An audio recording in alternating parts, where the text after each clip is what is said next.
The other night, I went ahead and watched the newest Disney animated movie, Wish. A movie that is supposed to be the culmination of Disney's 100-year anniversary that they've been celebrating all year long.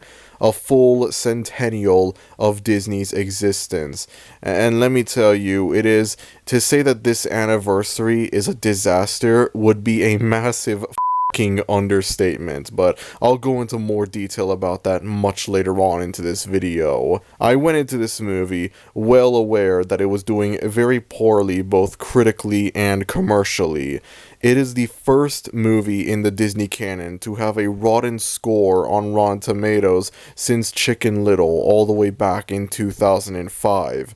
It has also been flopping hard at the box office, which becomes extra shocking when you look at the budget for this movie.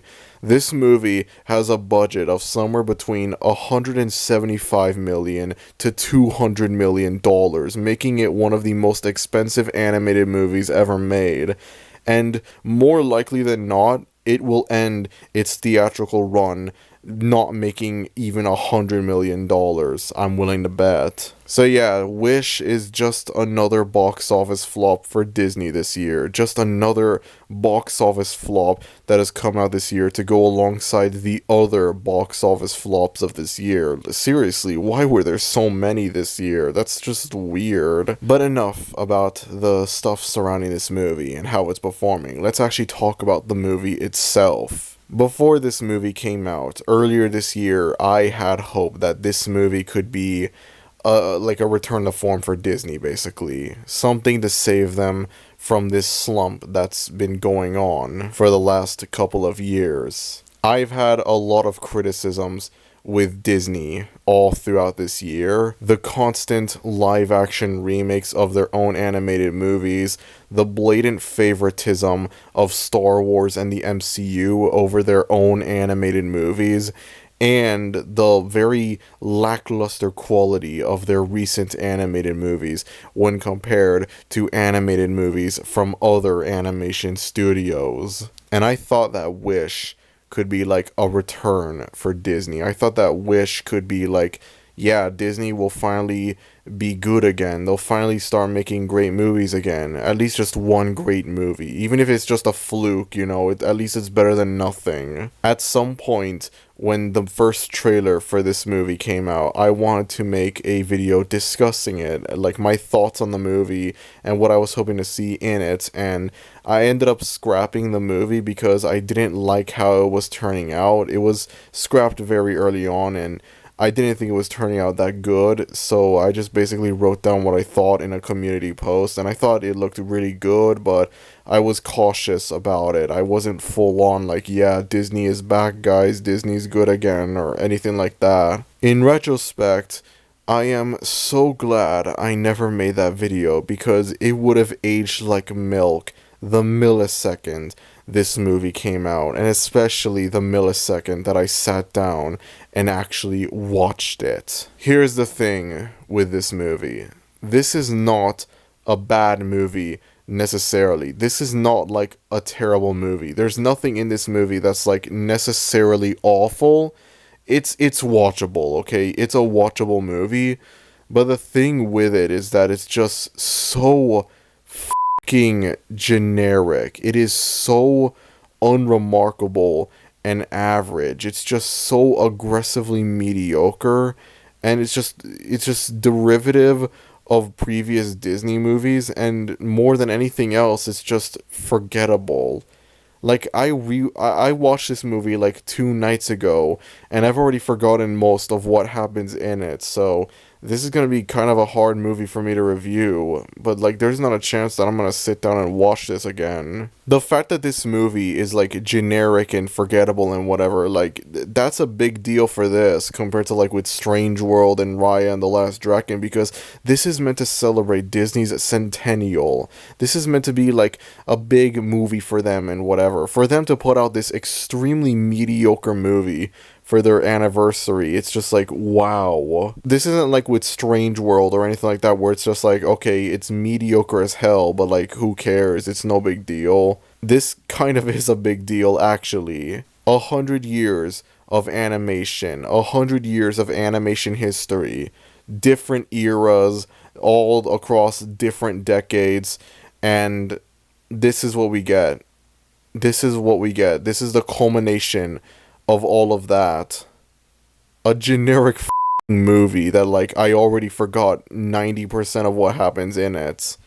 Just only with Disney, man. Only with Disney. Another thing that I would like to add to this is, as stated earlier, one of my biggest problems that I have with modern Disney is their blatant favoritism of Star Wars and the MCU over their own animated movies. My prediction was that Wish was going to flop at the box office because of the Marvels, which came out like a week or two before Wish. And the only reason why I thought this was because the Marvels is an MCU movie, and therefore it will automatically make a lot of money at the box office. Lo and behold, both movies end up flopping hard at the box office, and they also get really mediocre, middling reviews. So that's another prediction I had that would age like milk. I don't even think this movie is going to have like a box office comeback similar to Elemental.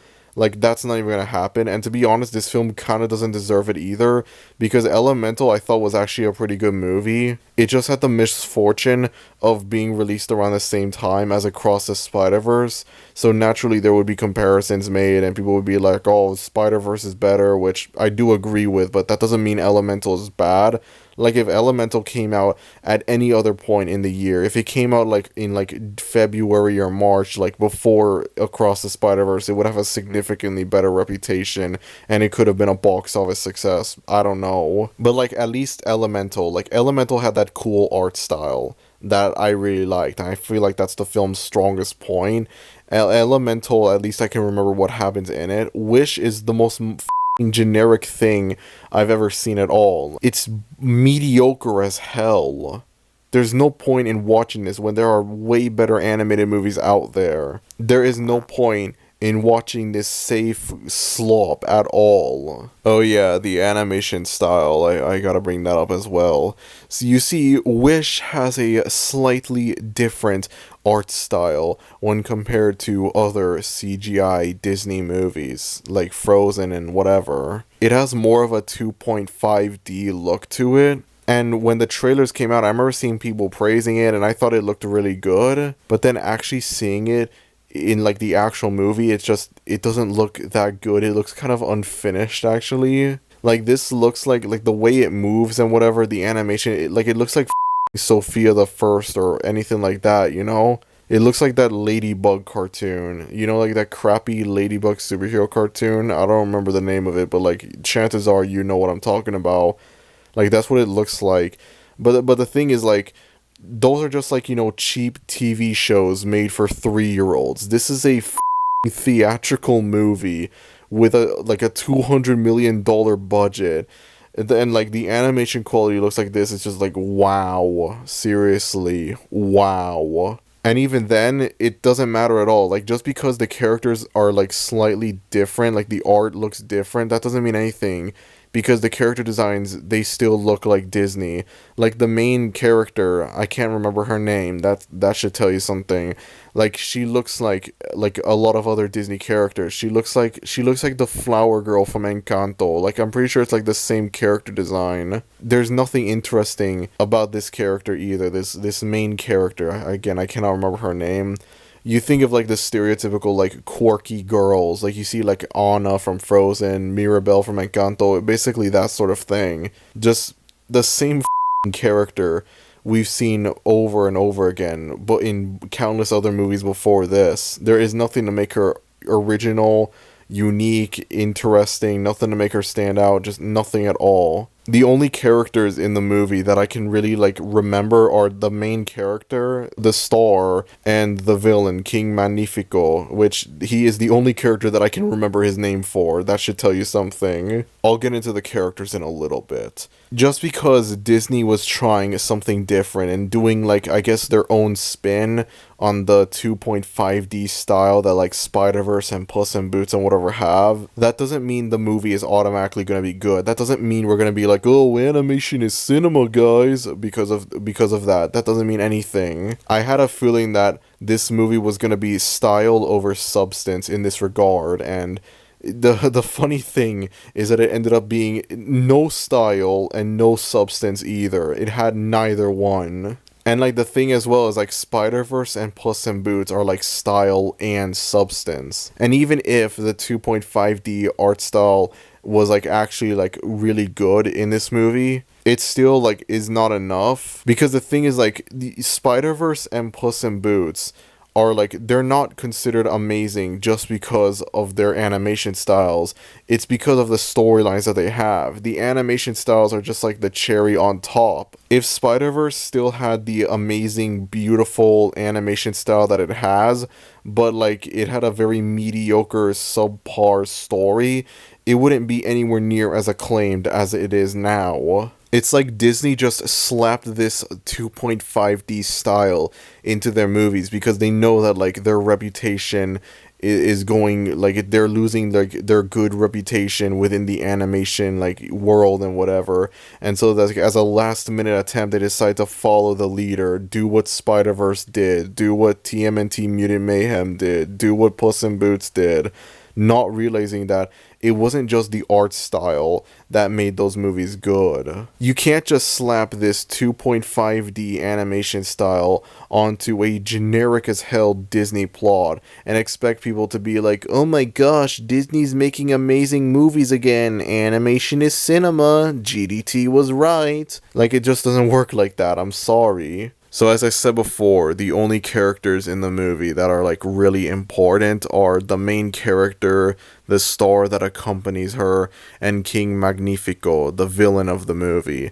Now, a lot of people made a big deal about this character because this was like the first proper villain that Disney has had in a long time. And so people were parading this character around as being like, yo, he's fine, we got a proper villain now, no more twist villain nonsense. And I guess I could kind of see that, but like the thing is, I'd argue he's kind of a twist villain, because the beginning of this movie portrays him as like this good guy who can do no wrong. Like there's like a whole song about it. The songs, I will get to them in a little bit as well.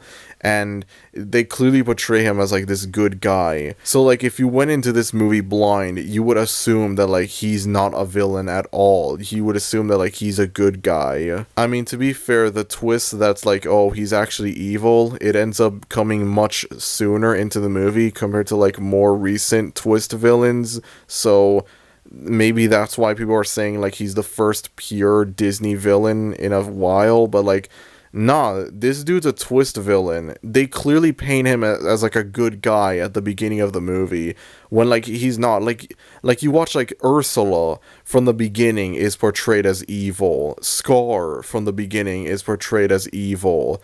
Yzma from the beginning is portrayed as evil. Like this character, the film starts off, you think he's a good guy.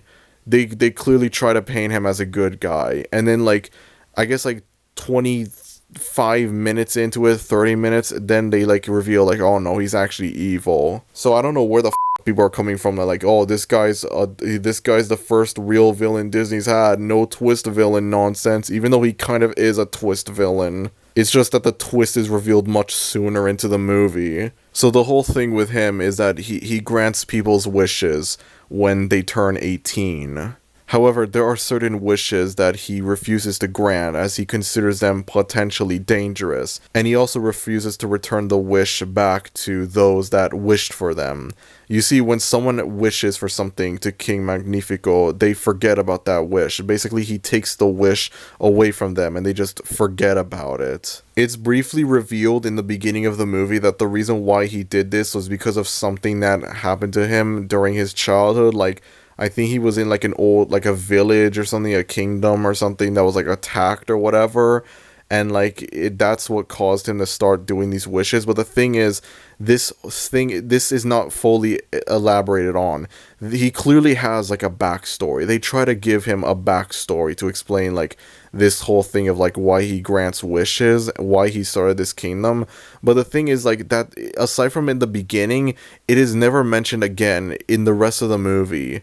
It is never brought up again. you think it's going to be an important thing, but no, it's not brought up again for the rest of the movie. It is insanely lazy writing.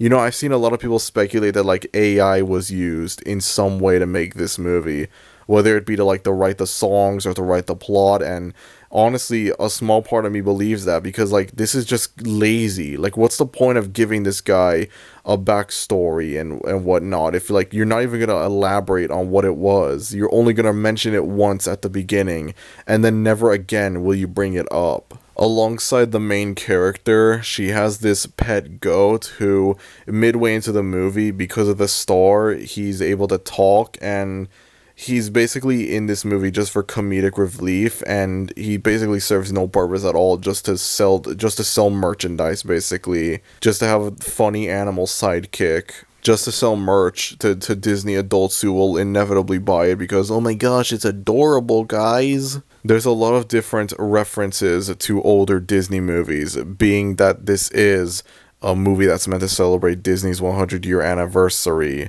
There's one scene where, like, when King Magnifico is evil, he starts looking through, like, different wishes, and, like, some of the wishes reference, Peter Pan and Mary Poppins and whatnot.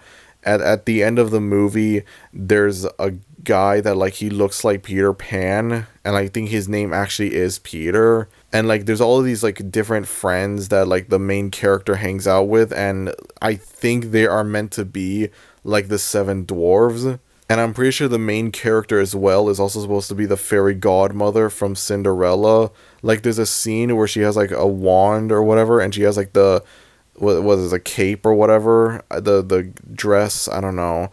And like you could tell like they're trying to like dress her up so that she looks like the fairy godmother, and it's just like, wow. I mean, to be fair, it's not Ralph Breaks the Internet levels of bad, but like still, it just feels so forced. I gotta be honest, I don't have a problem with Disney referencing their older movies, but like make them more subtle. Like compare these like, I want to give you an example. The Pixar Easter eggs they would do, where they would, like, foreshadow their next movies into, like for example, the Nemo toy in Monsters, Inc. That's meant to be, like, to, like, promote Finding Nemo, to tease Finding Nemo.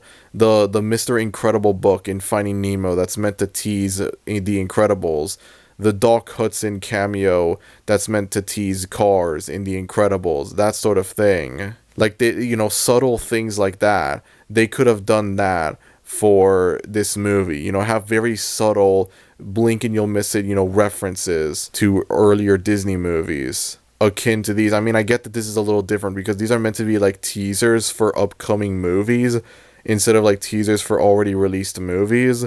But still, they could have done that. They could have made it like these Pixar foreshadow Easter eggs, like for these teaser Easter eggs. I don't know what to call them, but like you get what I mean, right? You get what I mean by these Easter eggs, The Lotso Easter egg in Up to tease Toy Story 3, the Incredibles mural in Coco to tease Incredibles 2, that sort of thing. I don't know if there's an official name for these Easter eggs, but yeah, you know what I'm talking about with them. The songs in this movie are the most nothing songs I've ever heard in my life. I genuinely cannot remember any of them at all. The only one that I can vaguely remember is This Is the Thanks I Get, which is meant to be like the villain song from King Magnifico, and like the way it sounds when compared to the other songs in the movie, it's clear that this is meant to be like the big viral pop TikTok hit, This is meant to be the Let It Go of the movie, the We Don't Talk About Bruno, and it ends up being a flop just like everything else associated with this movie.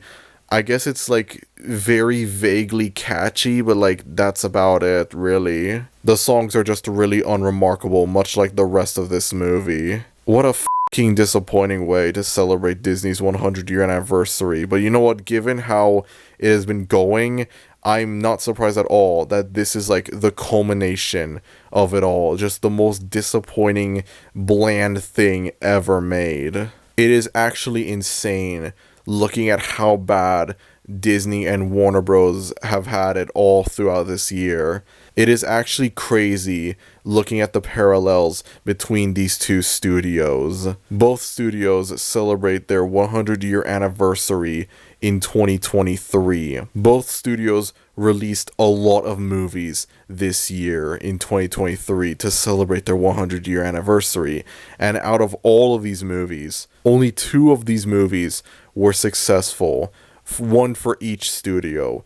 Guardians of the Galaxy 3 was the only successful movie Disney put out this year, and Barbie was the only successful movie Warner Bros. Put out this year. I know that it might not be fair for me to say that for Warner Bros. Because you still have Wonka and Aquaman 2 coming out, but like, yeah, I don't know. I've heard Wonka is a really good movie actually, so maybe, but I don't think it'll be like a huge box office success. And listen, the last few DCEU movies have been flopping. I don't see why Aquaman 2 will somehow be a box office success, especially considering the fact that there are a lot of things that could contribute to it flopping. It's really crazy seeing how much both of these studios have like fallen off. The 100-year anniversaries for Disney and Warner Bros. Were supposed to be a historical event. They ended up being historical, but for all the wrong reasons. These anniversaries will go down as being 2 of the most disastrous events in film history. Years on from now, people will look back at how awful these anniversaries were. The fact that Guardians of the Galaxy 3 and Barbie were the only successful movies out of the many movies that Disney and Warner Bros. Had put out this year, the fact that these were the only successful movies either one put out this year is both really depressing and really hilarious. This whole thing is like a tragic comedy, a train wreck that you just cannot look away from no matter what. I'm just amazed by it. I really am. Focusing exclusively on Disney right now, I don't know what to do anymore. Like, there's just, at this point, the only thing I could do with Disney is just only focus on what it used to be and completely ignore what it has become. Just go back to the glory days before all of this like stuff. I honestly believe, I still believe that Moana was the last great movie that Disney has put out. The last great movie in the Disney canon. Everything after Moana ranges from being mediocre to being Ralph Breaks the Internet. And it's not even just with the Disney canon either. This applies to their other stuff as well. Like with Pixar, it's just like, just only look at what it used to be and ignore what it has become. Because post Cars 2 Pixar is like almost a completely different thing from pre-Cars 2 Pixar. Seriously. Obviously, you do get the occasional masterpiece that's on par with their golden age pre-Cars 2 movies, but those are sadly rare. The only thing I can do now is to just look back at like Ratatouille or whatever and think to myself, how was this masterpiece made by the same people that made dog shit like Turning Red? Seriously. For the MCU, we can at least appreciate the first 3 phases and like the great movies that were in them. Because aside from No Way Home and Guardians of the Galaxy 3, there has been like almost nothing of value that has come out of post Phase 3 MCU. It's just honestly, like, I'm just done, honestly. It's not even fun to, like, hate on Disney anymore. It's not even fun, you know. The Snow White remake's coming out in 2025. Everyone made a whole conundrum over it, and, like, really now I just don't care anymore. There's really no point anymore. It's not like they're gonna scrap the movie. I've spent basically this entire year hating on Disney, becoming more vocally negative towards Disney, criticizing like every aspect of them. This is kind of like the culmination of that. A boring, generic movie that will be forgotten about, just like most of the other recent Disney movies. This was meant to be a big movie for them. It was supposed to celebrate their centennial, their 100-year anniversary, and it ends up, it is for sure by next year, it will be forgotten about. By the time the next generic Disney canon movie comes out, Nobody is going to remember Wish. 10 years from now, nobody will remember Wish. 20 years from now, nobody will remember Wish. Everyone's going to remember The Little Mermaid, Beauty and the Beast, The Lion King, Aladdin, Emperor's New Groove, stuff like that. Nobody is going to remember Wish. Nobody is going to remember it at all. It is forgettable. It is really forgettable. Chicken Little is more memorable than Wish. I would rather watch Chicken Little over Wish because at least I feel something. You can say a lot of things about Chicken Little, but it is definitely not generic. I think we can all agree on that. Ralph Breaks the Internet is a worse movie than Wish, but at least I can remember what happens in it. At least years on from now, I would be able to remember all the really bad things that are in it. I will not remember a single thing about Wish. It's a movie that came and went, and that's it, basically. It's not an awful movie or anything like that. It's watchable, but it's just there's nothing to it. There is no reason to sit down and watch this movie a second time. It has zero rewatch value in it. The fact that it is doing terrible at the box office is not surprising at all, not in the slightest. My deepest condolences to those who spent money on a movie this generic and forgettable, a movie that they will for sure forget about the next day. I get that it's likely parents that took their kids to see the movie, but there's a good chance that everyone in that family, mom and dad, little Timmy, all of them will forget about what happens in this movie by the next day. There is nothing in this. This is a nothing movie. It is so aggressively mediocre it becomes actually kind of annoying in how forgettable and generic it is. Anyways, that's about it. If you enjoyed this video, then be sure to like, and if you're new to the channel, maybe consider subscribing, as it would be greatly appreciated. Thank you everyone for watching this video, and I've got one more thing to say before I end the video off. Happy anniversary, Disney. This will go down in history for sure.